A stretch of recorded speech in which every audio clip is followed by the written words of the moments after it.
He didn't even sit down when he said it. I want a divorce. You don't work, you don't contribute, I'm done carrying you. I was at the kitchen counter, still holding the mug I'd been sipping from. He smirked when I didn't answer. Don't look so shocked. You knew this was coming. I didn't. Not the words, not the tone, but the distance in his eyes? That I'd seen for months. Before the rot. We met when I was 24. He was older, confident, the kind of man who made decisions without hesitation. He said he admired my creative spirit. I admired his drive. When we married, he wanted me to focus on the home while he handled the money. I agreed. At least, that's what I let him believe. What he didn't know was that I'd started an online business, quiet, small at first, then growing beyond what I imagined. By our 4th anniversary, I'd earned my first $100,000. By our 7th, I'd hit $500,000, all in an account with only my name. The betrayal. 2 weeks after the divorce papers were signed, I saw the engagement post. My best friend. The woman who used to sit on my couch in pajamas, drinking wine, swearing she'd never betray me. The caption, "When you know, you know." It was the smile on his face that hurt more than the photo. That smile used to be mine. The shift. I didn't rage, I didn't block them. I followed every post, every tagged photo. The honeymoon in Italy, the house they bought together, our old dream home, the one he said we couldn't afford.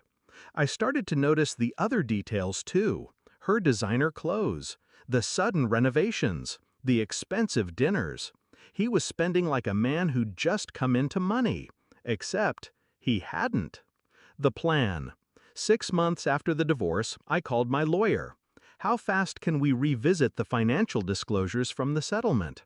She smiled through the phone. Found something, didn't you? Oh, I had. He'd failed to declare 2 investment accounts in his name, joint accounts he'd opened while we were married, funded partly with my business income that he thought I didn't know about. Hiding marital assets during a divorce is fraud, the kind that unravels everything. The execution.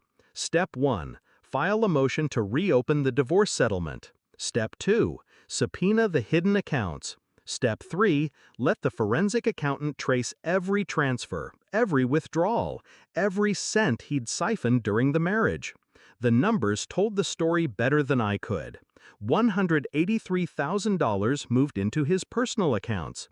$76,000 spent on gifts to a woman, my best friend. The courtroom. He walked in cocky, holding her hand. She wore a white suit like it was a wedding dress. My lawyer presented the evidence. His smirk faded with every page. The judge didn't even need an hour. The ruling was swift.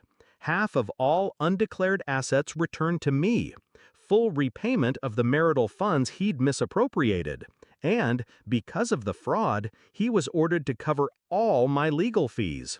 It wiped out his savings in one blow. The confrontation. 2 weeks later, I ran into them at the bank. He was pale, voice tight with the manager. She was clutching a purse I recognized from my own closet years ago. He saw me. His jaw clenched. You did this. I tilted my head. No, you did this. I just collected. The aftermath. They sold the house within a month. He took a lower-paying job in another city. She stopped posting designer outfits. My business? Still thriving. That $500,000 had doubled by the time his final repayment hit my account. Reflection. He thought I was dependent. He thought I was naive. He thought leaving me for my best friend was the end of my story. It wasn't. It was just the prologue. And now, he can't even say my name without remembering exactly how it feels to lose everything twice.